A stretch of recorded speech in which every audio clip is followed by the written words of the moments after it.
ពីដំបូងមកយើងជីកកុលវាមកពីព្រៃមកយើងយកមកដាំនៅផ្ទះហើយវាចាប់ដើមមានផ្លែមានផ្កាយើងយកអាផ្លែក្របយើងយកទៅបដោះបានតរហូតអញ្ចឹងបងបាទខ្ញុំអត់គ្រប់ត្រូលផលិតផលនាំចូលទេបាទយើងប្រពោកកសិករខ្មែរយើងដាំខ្លួនឯងអញ្ចឹងឲ្យគាត់សាកឲ្យដឹងថារសជាតិនាំចូលហើយនឹងរសជាតិដែលយើងដាំនៅក្នុងរបស់ផលិតផលយើងនេះគឺវារសជាតិមិនខ្មិចខ្ញុំសួរពុកម៉ែបងប្អូនអរគ្នាទីតាំងខ្ញុំនៅស្រុកគិរីវង្សខេត្តតាកែវនៅភូមិជ្រោយខ្ញុំឈ្មោះអមសុផាត់បាទតកតងជាមួយនឹងការដាំបក្រងនេះដែរដំបងឡើយអូនបានទៅយកបក្រងនឹងពីណាឬក៏នាំពូជចូលពីស្រុកក្រៅឬក៏ពូជនៅក្នុងស្រុកយើងទេពូជក្នុងស្រុកយើងបងហ្នឹងពូជហ្នឹងបក្រងព្រៃយើងបានពូជមកពីផ្លែពីព្រៃមកពីដំបូងមកយើងជីកកុលវាមកពីព្រៃមកយើងយកមកដាំនៅផ្ទះហើយវាចាប់ដើមមានផ្លែមានផ្កាយើងយកអាផ្លែក្របយើងយកទៅបដោះបានតរហូតអញ្ចឹងបងចឹងការដាំបក្រងនេះអូនដល់ឥឡូវនេះប្រហែលឆ្នាំហើយឥឡូវហ្នឹងវាចូល15ឆ្នាំហើយតាំងពីយាយខ្ញុំដាំមកខ្ញុំតពីគាត់មករហូតអញ្ចឹងណាអាយុជា10 13 14ឆ្នាំដាំមួយយាយនៅផ្ទះហ្នឹងចាប់ដើមជួយទៅប្រហែលជា2ឆ្នាំដែរហើយពីមុនមកខ្ញុំលក់ទៅតាមបងប្អូនក្នុងភូមិអញ្ចឹងណាតែឥឡូវក៏យើងបែកចេញឲ្យអនឡាញមកយើងក៏លក់តាមអនឡាញក៏ភ្ញៀវគាត់កំងច្រើនទៅលើកូនទៅលើចំហួយអញ្ចឹងណាបក្រងវាមានប្រមាណប្រភេទឬក៏មានតែប្រភេទហ្នឹងទេបក្រងវាមាន3ប្រភេទបងមាន3ប្រភេទមានអាដើមហើយនឹងអាមួយយ៉ាងទៀតគឺអត់មានអានោះដើមវាដូចវល់យាវអញ្ចឹងវាល្អិលអានោះវាអត់មានរោមរបស់យើងទេតែរបស់យើងនេះពូជបក្រងព្រៃចំបើយើងយកពូជពីព្រៃមកបានក្របមកបដោះអញ្ចឹងណាតគ្នាទៅចាអាបក្រងដែលយកមកញ៉ាំនេះវាមានតែមួយប្រភេទទេបាទមានតែមួយប្រភេទទេឈ្មោលប្រភេទណាអាហ្នឹងប្រភេទញីបាទន័យថាប្រភេទញីយកមកញ៉ាំចុះប្រភេទឈ្មោលប្រភេទឈ្មោលគេអត់ហូបទេហ្នឹងវាអត់មានរោមទេហ្នឹងហើយវាសាមិនបាទគេអត់អាហ្នឹងគេហូបវាកពុលខ្លាំងហើយពុលក្អួតបើក្អួតរាកអញ្ចឹងណាបង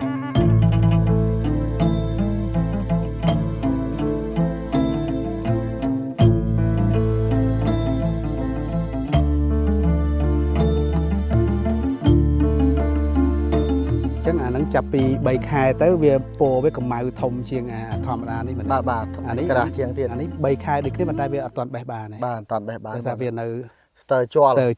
ទើរជល់បាទស្ទើរជល់ទៅពេលពួកនេះក្រាស់ល្អបាទពុកម៉ែបងប្អូនអានេះសន្លឹកវាក្រាស់ធំអាចបេះបានបាទធ្វើចំហួយអាហ្នឹងវារឹងឲ្យស្វិតល្អវាជល់ច្រើនណាអូខេនិយាយទៅស្លឹកវាមើលទៅស្តៀងស្លឹកបាសបន្តិចស្តៀងស្លឹកពីងប៉ោះព្រៃបាទហើយស្តៀងគេដលងនោះទៀតមើលពីចម្ងាយដលងបាសដៃខ្លាចលីគ្នាហ្នឹងហើយគាត់មកបងប្អូនមកខាងភ្នំពេញគាត់មកលេងគាត់ថាដលងប្រក្រងបងដាំបានច្រើនម៉េះតែហ្នឹងមិនមែនទេបងដលងបាសដៃខ្លាទេណែស្លឹកវាដូចគ្នាហើយកាលណាបាននេះមានរោមនេះប្រក្រងមកឃើញមានរោមហ្នឹងពូជប្រក្រងព្រៃហ្នឹងប្រក្រងព្រៃអញ្ចឹងការយកប្រក្រងព្រៃនេះមកដាំនៅក្នុងភូមិខ្លួនឯងរយៈពេលបានប៉ុន្មានឆ្នាំដែរជាង15 16ឆ្នាំហើយតាំងពីខ្ញុំនៅទូចនោះអូបានន័យថាយើងធ្វើមុខរបរនេះតពីឪពុកម្ដាយតពីយាយបាទចុះឪពុកម្ដាយក៏អត់ធ្វើរបរហ្នឹងទេឪពុកម្ដាយខ្ញុំគាត់លក់អីវ៉ាន់នៅផ្សារកសិករផងធ្វើស្រែបានន័យថាយើងស្រឡាញ់ផ្នែកដាំនេះបាទផ្នែកដាំនេះដោយសារនេះរបស់ធម្មជាតិហើយបងប្អូនគាត់គ្រប់គ្រងច្រើនភ្ញៀវគាត់កាលមុនគាត់មកទិញដល់ចការខ្លួនឯងតន់មានអនឡាញហ្នឹងមានឈ្មោះក៏ដើរទិញអញ្ចឹងហ៎បងហ្នឹងហើយប្រក្រងនេះឃើញភាគច្រើនអ្នកខ្លះគាត់យកទៅកិនយកទឹកលាយមួយទឹកដោះគោស្រស់ញ៉ាំទឹកខ្មុំលាយមួយទឹកខ្មុំបាទហើយមួយទៀតភាគច្រើនធ្វើជាហួយមែនទេធ្វើជាហួយភាគច្រើនហ្នឹងវាញ៉ាំទៅធ្វើឲ្យយើងស្រួលខ្លួនត្រជាក់ខ្លួនបត់ជើងល្អបត់ជើងវាអត់នេះហើយជួយទៅលើស្បែកដែរអត់បាទជួយលើស្បែកហ្នឹងបើចាស់ពីដើមគាត់អាសាគាត់បុកយកទឹកច្រកចាវគាត់ក្តៅក្នុងក្តៅខ្លួនក្តៅអីណាបាទន័យថាពីសម័យមុនពេលដែលក្មេងៗក្តៅខ្លួនអីគាត់បុកពូតយកទឹកវាហ្នឹងឲ្យផឹកទៅដើម្បីថយកម្ដៅបាទចឹងអានេះប្រសិទ្ធភាពមកស្មើនឹងចង់ថ្នាំប៉ារ៉ាដែរបាទប៉ុន្តែនេះធម្មជាតិសុទ្ធអានេះអត់មានប្រើគីមីអីប្រើតែអាចកអានេះបើប្រើជីគីមីក៏អត់បានហ្មងអូបានន័យថានេះมันអាចប្រើជីគីមីបានទេបាទបើប្រើជីគីមីវាអាចនឹងងាប់ឆាប់ងាប់លឿនមែនតើអានេះប្រើអាចកោហើយនឹងអង្កាមខ្ញុំកប់ឲ្យពីក្រោមហ្នឹងហើយដល់ពេលយើងត្រូវការដាក់ទៀតយើងដាក់តាមប្រឡោះទៀតអញ្ចឹងណាបានន័យថាប្រើបាទមានអាចកោយើងហ្នឹងហើយជាមួយអង្កាមហើយមានអីទៀតទេអត់មានទេ អត់មានអីទេពេលតៅការតែកាលមុនខ្ញុំមានប្រើអាចបញ្ជាវទៀតតែមួយយ៉ាងអាចជាវទិញអត់បាន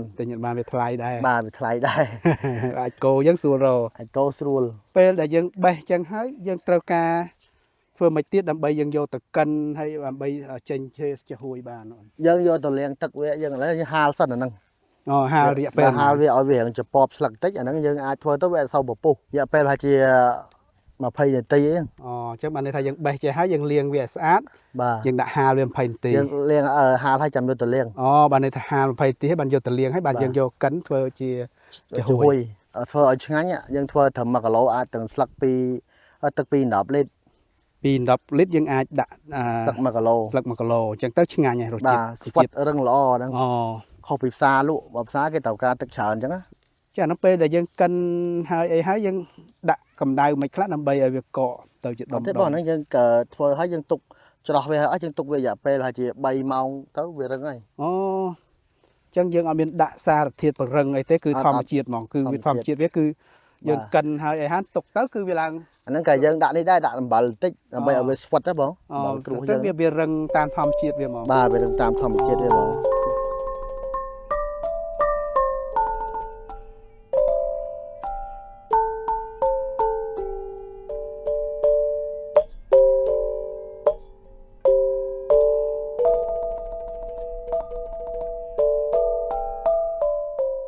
រយៈពេល3ខែបង3ខែជាងបន្តិចយើងអាចប្រមូលផលអានេះ3ខែជាងបងហើយផ្កាអញ្ចឹងបានន័យថារយៈពេល3ខែនេះយើងចាប់ផ្ដើមបេះទៅរហូតបាទបេះទៅរហូតបាទហើយក្នុងមួយដើមមួយដោតចេះអូនឯងដាក់ដាំកូនបានដាំពី3ដើមទៅ5ដើម3ទៅ5ដើមហើយរយៈពេលប៉ុណ្ណាដែលយើងប្រមូលផលហើយវាងាប់ដើមដែលយើងត្រូវដាំថ្មីយើងដាំបើយើងថែមើលវាល្អអាចជិត10ឆ្នាំជិត10ឆ្នាំយូរអញ្ចឹងអូនអត់ដូចប្រភេទតសក់ប្រភេទតឡាចប្រភេទអីទេអត់ទេបងអត់ទេអានេះវាអញ្ចឹងបានន័យថាយើងដាំម្ដងយើងចំណេញប្រមូលផលបានយូរមែនទែនបាទប្រមូលផលបានយូរសម្រាប់ដំណាំបក្រុងនេះដែរគឺសម្រាប់បងគិតថាស្រួលដាំឲ្យទិន្នផលមើលទៅដូច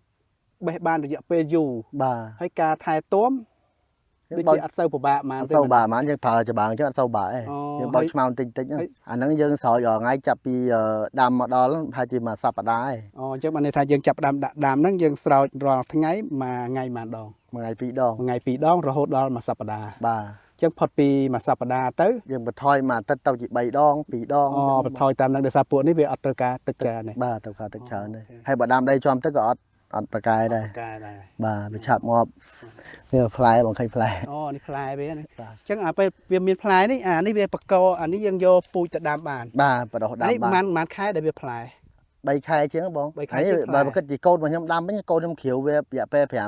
5ខែហើយកូនហ្នឹងណាបាទអញ្ចឹងខ្ញុំយកមកដាំនេះកូនវាកន្លះឆ្នាំហើយឥឡូវខ្ញុំដាំបាន3ខែទៀតអញ្ចឹងវាចូល8ខែហើយអញ្ចឹងបានន័យថានេះវាឡើង8ខែវាចេ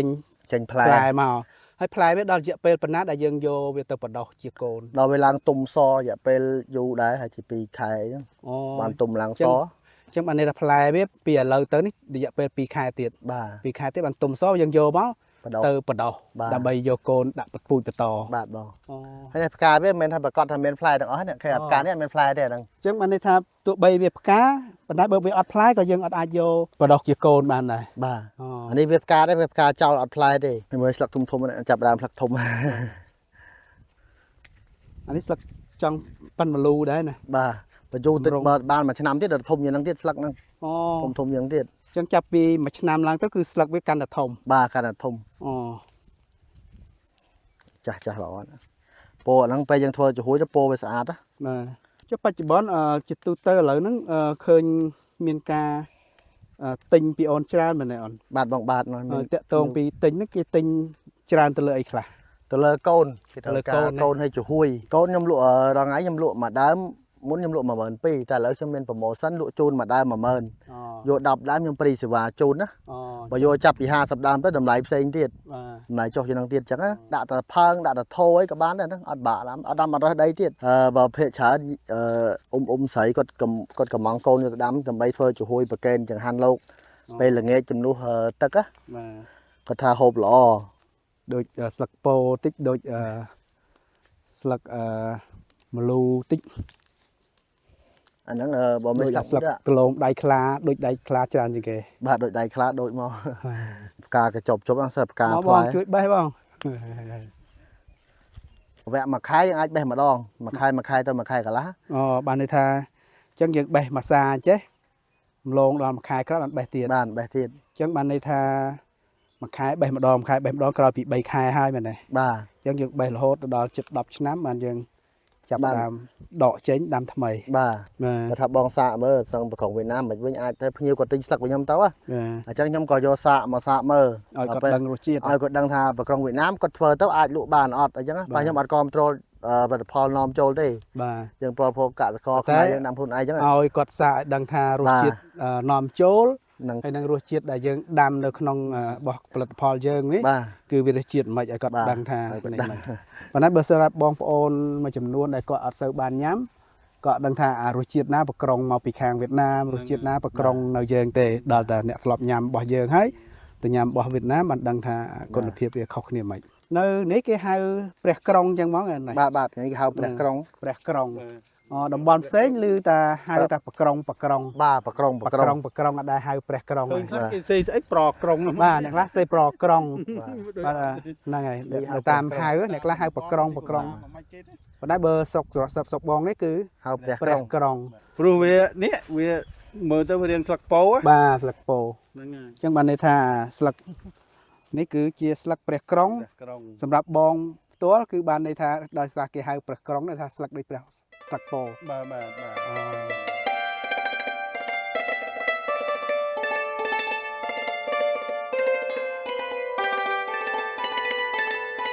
จะอ่อนสำหรับโกนปกครองได้ยังปะดอกนี่นะดำปีกรอบพลายไปเหมือนไง บาทบอกดำปีกรอบไปเมา กรอบไปมาให้จะเป็นม้าบานปันนัง อันนี้ผมมวยคายบ้องเนี่ย จังมันในท่าขนมมากรอบเวียมาดามเหมือนไง บ้านมากรอบมาดาม จังขนมมายังดับปะดอกเวียกรอบโจขนมทองนี่ยังดับมาดาม ชูนะใบดาม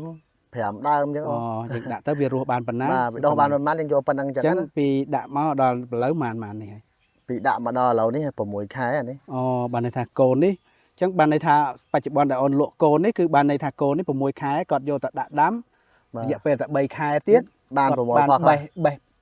โยสลักเวบานนะ บ้านสักบ้านเลยบอกให้โกนานี่เป็นกาให้เนี่ย อ๋อจังอันนี้ยังอาจโยดะเอาพิญญบานลวกพิญญ บ้านพิโยบ้านพิโยกดกระมองจาน อ๋อจังไปได้ยังลวกกึดกระจอบใช่หรือกึดดาม กระดามบ้องนั่งกระจีดาม กึดดามจังบันในทางขนมมากระจอบนี่มีปีดาม ยัง ยัง ปี กึด ดาม อะไรปีดามเบอร์ยังลวกมาเมินบันในทางปีดามนี่ปี ปีเมินบ้าน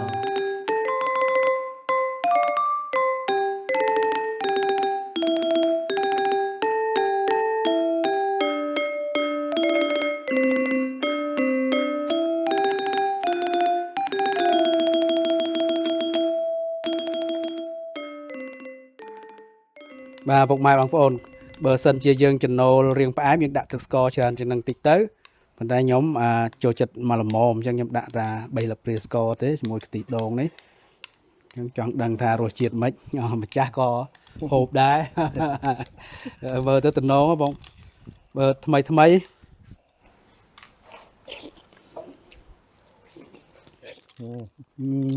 ngành bạn rồi triệt ngồi ngành hay miền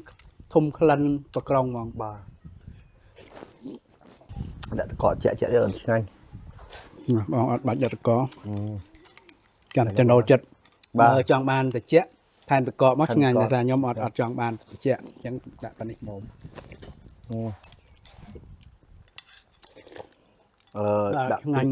ngành pết lên tròn giấy tròn nhảm sânอันนี้mùi cái đống tàu cái này chiên á tàu cái chiên mùi đa cô xỏ mà miền cái đống á bóng chẳng bên này thay bờ dân vô về móc đã liệt tịt đồn sốt thay được thực score tịt tụi tam chấm nô chất nhằm và chương trình đã chiều mùi từ đỏ cô bà xỏ ai bỏ bóng là có xil vô có xil có đồng ấy bóng hậu mùi đa cô xỏ bán đỏ cô xỏ hay bờ dân ở trong đạ score đấy dân đã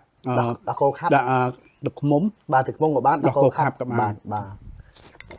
mà phục mai bóng bò này khởi nhá chọn chỉ bọp nông mùi bọp đấy pe đào này lụa từ lơ tìm xa chun phục mai bóng bò này cọt cầm măng tính đấy លក់តម្លៃមិនដែរ មកប្រអប់ហ្នឹង12000មានទឹកស្ករមកកំប៉ុង មាន12000មានទឹកស្ករមកកំប៉ុងចុះថ្លៃសេវា សេវាបងប្អូនអ្នកចេញមកបងប្អូនយកចាប់ពី5ឈុតឡើងខ្ញុំព្រីឡើងស្នោជូន អូបានន័យថាសេវាគាត់ចេញថ្លៃខ្លួនឯង បាទ ហើយសម្រាប់ប្រក្រងដែលយើងច្រកចេះហើយយើងអាចទុករយៈពេលបានប្រហែលថ្ងៃ យើងបើខ្លះសេជាប់ទូទឹកកករហូតប្រហែលជាបានមួយសប្តាហ៍ ចឹងរយៈពេលផ្ញើយើងអាចផ្ញើទៅ1ថ្ងៃ2ថ្ងៃអីអាចខូចអត់ អត់ខូចបងខ្ញុំដាក់ឡើងស្នោទឹកកកច្រើនទៅអត់ខូចទេខ្ញុំសូមឡំពោពុកបងប្អូនទាំងអស់គ្នាជួយគ្រប់គ្រងផលិតផលខ្មែរស្នើឲ្យកូនខ្មែរធ្វើដល់ដៃខ្លួនឯងផ្ទាល់បងប្អូនណា បាទ ដាំដុះដោយខ្លួនឯងចឹងកែច្នៃធម្មជាតិសុទ្ធ បាទ កែច្នៃដោយខ្លួនឯងទៀតបងប្អូនចឹងបងប្អូនជួយគ្រប់គ្រងផងបាទបើសិនជាពុកម៉ែបងប្អូនចង់កំងកូនប្រក្រងឬក៏ទិញចំហួយប្រក្រងបងប្អូនអាចតាក់ទងតាមលេខទូរស័ព្ទខ្ញុំផ្ទាល់បាន071 46 73337ហើយលេខ Telegram បងប្អូន បាទពុកម៉ែបងប្អូនដូចបងអូននិយាយចឹងបើសិនជាពុកម៉ែបងប្អូនចង់ភ្លក់រសជាតិដែលជារបស់ស្នាដៃបងអូនដែលអត់មានប្រើជាតិគីមីទេគឺធម្មជាតិសុទ្ធដាំនៅហ្នឹងធ្វើហ្នឹងផ្ញើលក់ភ្លាមអាចកំងទិញតាមលេខទូរស័ព្ទបងអូនប្រាប់មិញហើយមួយទៀតបើចង់ដាំជាលក្ខណៈទុកញ៉ាំខ្លួនឯងអាចតំណែងមកដូចគ្នាហើយបងអរគុណមែនទែនដែលអូនចែករំលែកបទពិសោធន៍នៃការដាំប្រក្រងពីព្រោះប្រក្រងនេះអត់ទាន់មានឃើញមានកន្លែងណាដែលធ្វើចំការຂະຫນាតរៀងធំដូចអូនទេ បាទបងបាទ អញ្ចឹងជាចុងក្រោយក៏សូមអរគុណពុកម៉ែបងប្អូនមែនទែនដែលបានទស្សនាវីដេអូនេះជួបគ្នាវីដេអូក្រោយៗទៀតសូមអរគុណ សូមរងចាំតាមដានបន្តនៅរឿងពិតផ្សេងៗទៀតសូមអរគុណ